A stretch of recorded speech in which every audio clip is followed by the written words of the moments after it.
taking my son away and throwing him in foster care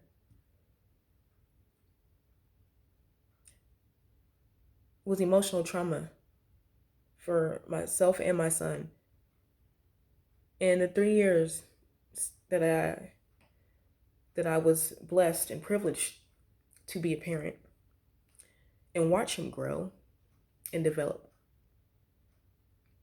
My son would cry when he fell down and hurt himself, or if he you know had an accident. He never I never, until last year, with the forced separation and the withholding of visitation,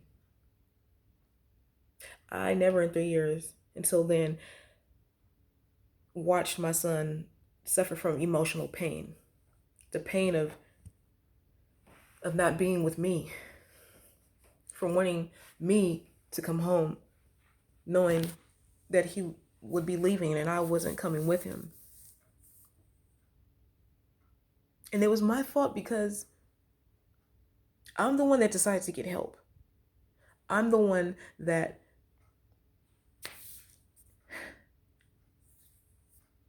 he was being punished. We were being punished because I decided to get professional help and seek mental health services. I wasn't strong enough to. How could I be? I wish I was Superwoman. I used to say that I was super mom and Superwoman sometimes, dealing with, juggling everything that was going on, suffering from mental illness and being a single parent and not getting a dime in child support, trying to keep a roof over our heads, regardless of, not having a stable place to stay. That's not easy. But Mama always made a way. I made a way out of no way. You know, losing custody of my son is the hardest thing I've ever had to go through. That I'm not even sure I could survive. I didn't think I could live without. I didn't think I could live without my son. But I'm existing because he was a part of my life, and now he's not. I was so worried about having a roof over our heads, stressing about that, not knowing we were gonna stay. It's a stress overload. It's extremely stressful. Um, Now I have a home. I did all this for my son, and he's not here to share with me.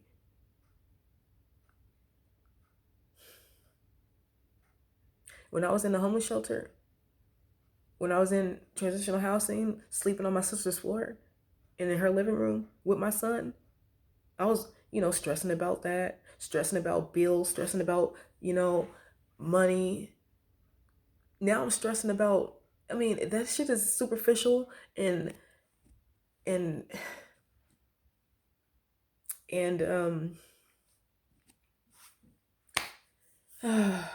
materialistic. Stressing about the pressures of life. Now I'm dealing with some real shit. I don't have my son in my life. And it's killing me. Like literally, like slowly. I got to watch them try to wean me off my son with these weekly visits, supervised visits. I've been on supervised visits for over a year. And every time, as time went on last year, the visits got shorter and shorter and shorter. It's like now I don't even know when I'm going to see my son again. I haven't seen my son since September 24th, 2019. It is now January 22nd of 2020. I couldn't protect my son from the emotional pain. I couldn't stop the tears from coming from his eyes because he missed his mama, because he loved me and he told me that. But I love you, mama. I'll just make some videos as I read some journal entries. Um, I'm gonna post them because reading them is very difficult, very emotionally draining and stressful. It's a stress trigger. Um, Flashbacks, but this is my reality. This is my reality every day. Um, when my son was in foster care last year, he's in foster care. I think it was about um, April or May. Um, she would put on a calendar, like a chart, on the days that my son got to see mommy, and that day was Sunday and Saturdays. That was once a week, Saturday or Sunday. So, but it was on Sundays at one point, and so the foster mom said something like, I'm gonna roughly paraphrasing. She said something like, apples and oranges or something, or when I get off work, that's what makes me happy. Um, she asked my son, what makes you happy? And I believe he pointed to the chart on the wall, and he said, Sundays. Sundays make me happy because that's when I see mommy.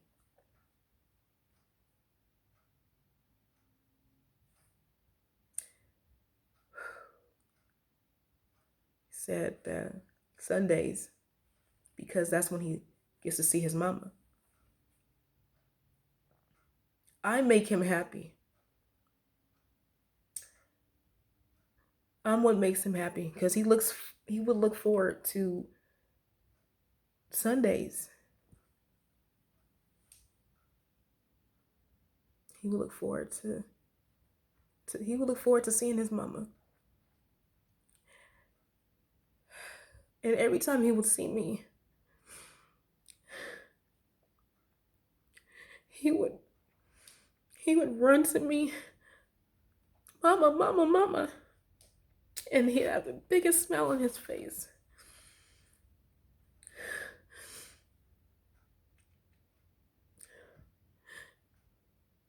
He couldn't wait to see me. He couldn't wait to get out of the car.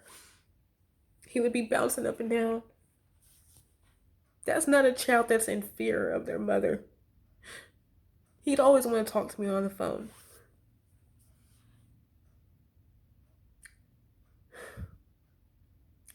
Or as he would say, no, I don't want to see mama, or something like that. He didn't have any anxiety coming to live with me. He asked me all the time, on almost every phone conversation, Mommy, is your apartment ready yet? I didn't have an apartment of my own. I was living in transitional housing, but at least, you know, it was our home temporarily, like a studio apartment. It doesn't matter what, that was our home. And then when I finally obtained a home of my own, like I'm in my own place now. Now mommy's apartment's ready for him. Like I did all this for him. And it's still not enough. What else do I have to do? I'm doing everything I'm supposed to do. I mean, whose ass do I have to kiss? Like paying for airtime to go fly and see my son. Money alone is not enough. I can't even deliver. I can't even give my son his toys and gifts for his birthday and Christmas. I couldn't. It hurt so bad. This was the first Christmas that my son. I'm not there to watch my son open his gifts and toys. There's children outside laughing and playing, and it's not. My son's not among them. He's not. I can't go watch my son play and supervise him at the park. I can't even walk past the park. Like, it's torture. I don't even go to the same stores we used to go to. I avoid places we used to go because it's too painful to walk down the street that we used to walk hand in hand down. I can't walk down the baby owl in the child section at Walmart or any store to save myself um the the mental anguish. Like,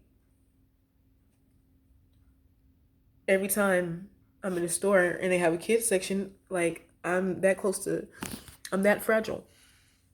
And so I just, walk around it or something. Um that it sucks that my son's being deprived of a loving mother when I've done nothing wrong. I mean, everybody says that. Like, oh, I haven't done anything, and no. Now, when you actually are abusing your child and you're not doing shit about it to, correct your behavior. You didn't do one day of parenting classes. You didn't, you're not making any significant changes. Here I am. I didn't, up, jumped and did a backflip and a somersault and turned my life around again for my son's well-being. I made a way out of no way. You know, um, the it's unfair to, like, the labels that they put on people that have mental illness, because the discrimination is I'm not crazy enough to be awarded state benefits for SSI, or from the VA. Yet I have service connected disability. I mean, they hired me. I'm talking about the military years ago. I got a medical waiver to enlist, but they originally disqualified me for being too crazy. It's in my military. It's in my records that I have these conditions. So how are you going to deny me? And the same thing, like, with SSI, the state disability. Okay, they're not awarding me benefits. I'm not getting paid to be crazy, to have these disorders or work the system. I need that money to take better care of myself. Had they have done that, maybe I'd still have my child or something. I could be able to afford to take better care of myself and get some of uh, the best treatment in, like Kaiser or something. And it could have, but anyway, what I'm trying to say is it's sad. It makes me want to, scream and pull my hair out, because I'm not getting paid for or awarded any type of benefit for my disorders. But you can take my child away and say that I'm too fucking crazy? Oh, my disorders might hinder my ability to parent? They never did. When? How does it go from a risk and a possibility and a concern because of my, mental illness, to that I'm not able at all? Like, those are two different things. So am I at risk to my son? Or you're saying that my disorders I'm incapable of parenting my child because I have disorders? So it started off that way. And then it ends this way, that I'm just totally fucking incapable or unable to, parent my child. How? When I'm still participating in ongoing services, when I'm you know doing better with my medication management. I'm on psych meds. I've corrected that behavior. I'm in counseling therapy. I have a stable place. I have stability. I have the means to provide for my child. So, and this is why, I filing lawsuits.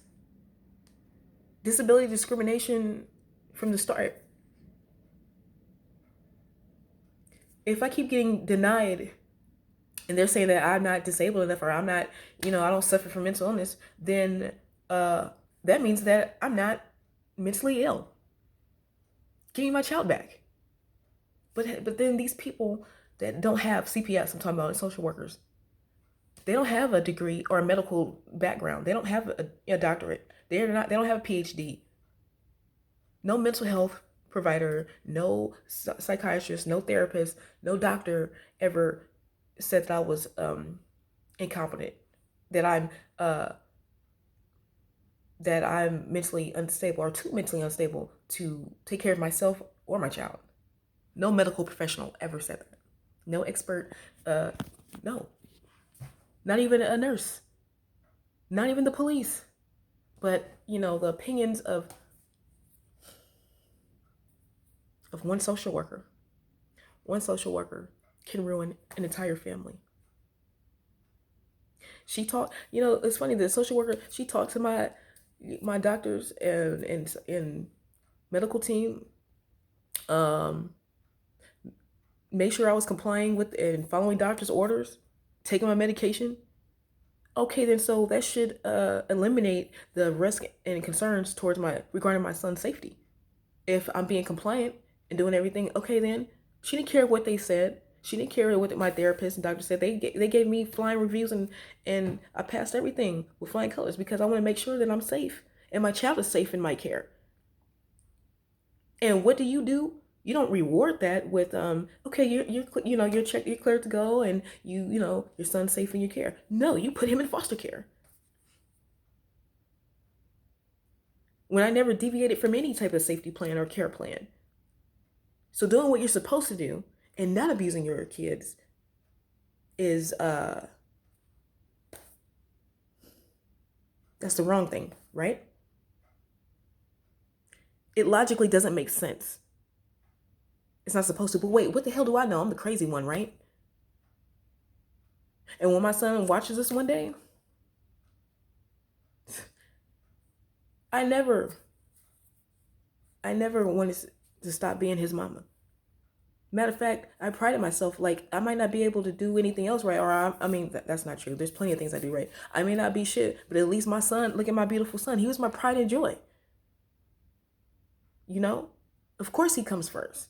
He's my priority. And they want to say, well, you neglect yourself sometimes. What? My child comes first. I mean, don't give a fuck about me and what I'm wearing or whatever. But look at my son. He's dipped in butter. Dressed impeccably. His hair gets fresh. It gets cut every 2 weeks. Name brand clothes. He dressed better than me. He was well fed. He was never dirty. Never unkept. Wasn't walking around with no saggy, shitty diaper. Nothing. I took excellent care of my son. Now, I can't say the same for myself because I just started learning how to take better care of myself. But I love my child. He was my world, my everything, my sunshine. And to still be further punished and deprived of having access to him, somebody that I love more than life itself, than anything. I can't.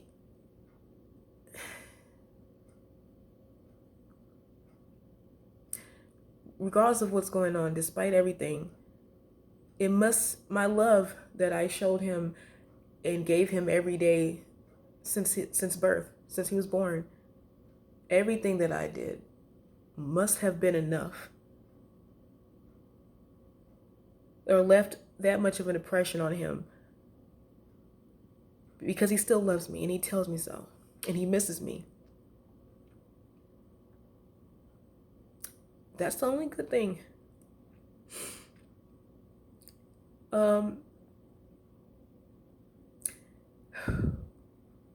He remembers that, and I'd sing him songs, and I can't sing.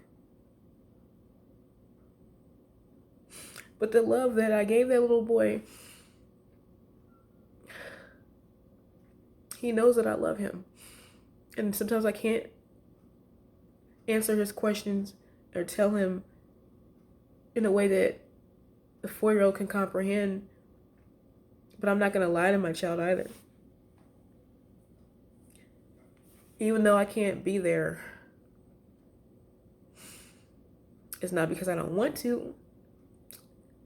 It's because there's restrictions set in place. Or because your father is punishing me by, for whatever reason, by not letting me have access to you.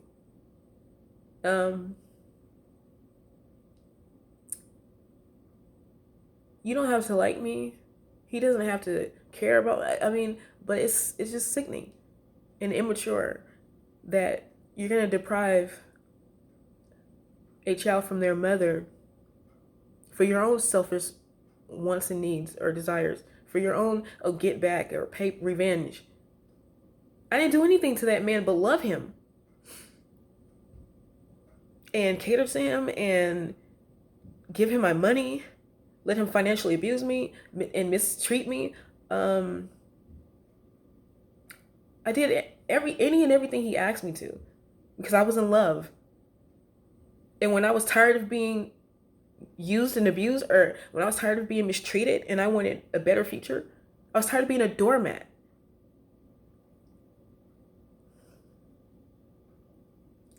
I was tired of being run over.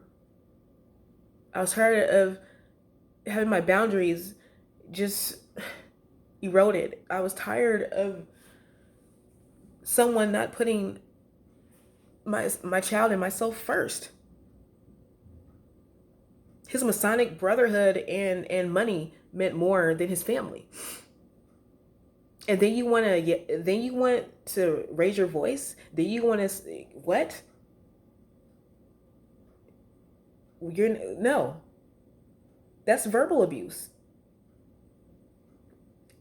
No one likes to be mistreated, used, and abused. And I will refuse to suffer one more day and allow our son to, be exposed to domestic violence.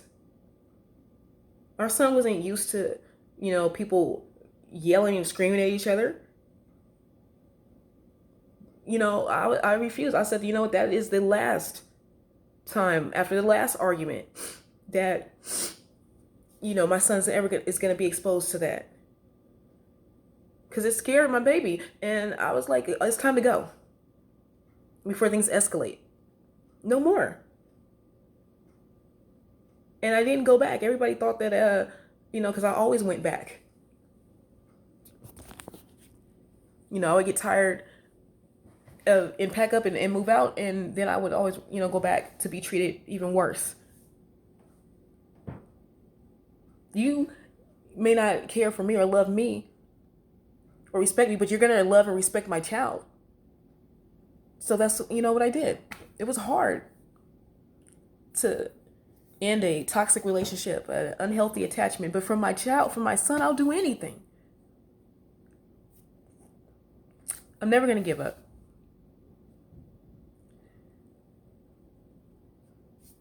I love my son. And I should be with him.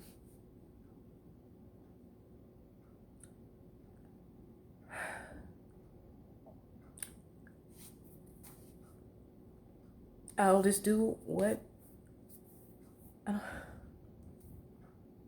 I just really hope that things get better. I'm doing the best I can to cope with this, but it's just, it seems like nobody understands and will understand because, well, one, I haven't been talking about how this has been really affecting me until now, because my tears, that's not a voice. Yes, I'm suffering. Yes, my son loves me and wants to be with me. And, you know, I have to answer his questions when he asks about my whereabouts and why I'm not, because I'm not with him. Yes, you guys are hurting me, but you're hurting an innocent child too. You're depriving this boy from his loving mother. I read him bedtime stories. I tucked him in at night. I missed checking on him at night. I cooked for him, cleaned for him. I didn't mind. I loved every aspect, everything about being a parent. You know, I got to watch. This is my life project, and this is one area you cannot fail in. You know, I prided myself in being a mom. You know, that was something I was good at. Obviously, I was a good mom because people would tell me that all the time. You're such a good mother, and I'm like, I'm just trying to do the best I can do. When it was wintertime, I dressed him in layers. You know, um, got him little mittens. Um, After he fell and hit his and got his black eye, and you know, um, on the tile floors, you know, they were slippery with his socks on. I went and got him socks with the rubber grips underneath, and it's house slippers, so he wouldn't fall. If he did fall, he wouldn't injure himself like that. You know, I did everything, and it wasn't enough. Even though they said if you do this, it is enough. You know, the stigmas and stereotypes on mental health is so that I mean, especially parents with mental illness, it's hard to keep your children. I don't know why this stereotype that, you know, because you have mental health means you're so crazy that they need to put you in a straitjacket. That's not an excuse to take your child away. I was never diagnosed with schizophrenia, as that was a lie. Um, these case reports these social workers create, all they what it consists of a summary of events according to the social worker, her opinion of what happened or what she believes, her claims, not backed up by facts. They'll take a shred of facts or factual information. It's heavily exaggerated, heavily opinionated, and submitted that as evidence to the court. That's hearsay. And false information, like false evidence. Like, really? And then if you're compliant and you hand over your medical records and, you know, jump through all 50,000 hoops, I'll do anything for my child. Anything they ask me to do. The social worker is not your friend because your social worker is sitting on the opposite side of the courtroom. That means they're against you. How are they there to help? They're trying to take your child away and terminate your parental rights. Joint custody? I mean, joint legal. But I don't have joint physical custody of my child. And it's very, very difficult to accept and understand because this logically doesn't make sense. There's no logical explanation when I'm doing everything I'm supposed to be doing, participating in services, completed the programs, and I get jack shit, nothing. Barely any visitation rights. Oh, and the visitation that I'm entitled to have, oh, I'm being denied access to, being denied that privilege because his father, because he likes to be domineering and controlling. I left an abusive dictatorship. It wasn't a relationship. And this is, how I'm being treated. For not abusing my child, for being a good mom. God doesn't like ugly. And I believe in karma.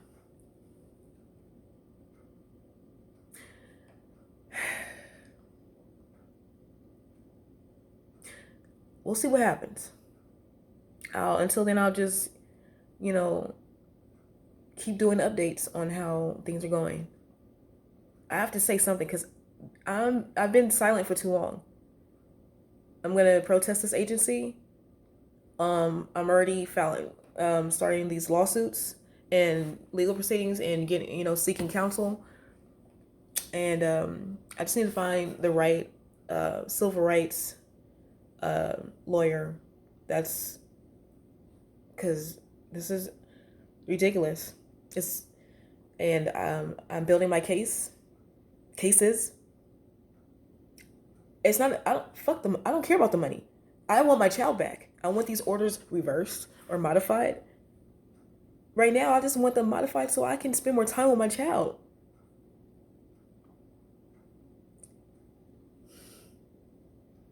Everybody's is benefiting from this, but the clients, and that system. This family law courts and the juvenile courts, the child protective services, all the programs that they subcontract with for parenting classes and these mandatory or voluntary services. Everybody's pockets is getting lined, except for the people that they're supposed to help. They give heroin addicts back their children. I've been reading these stories all the time on the news and in reading articles. This one lady, she put her child in the oven. The child died. Did they remove the other children that she had in her home? No.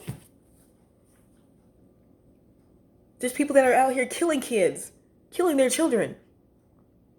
And CPS was the child abuse line was called numerous times. Investigative reporters, social workers came to their homes on more than 2 occasions, plenty of occasions, and did not remove the children. Yet they come to my house one time, and remove my child, not for the reason that they came knocking in the first place. Can you believe that?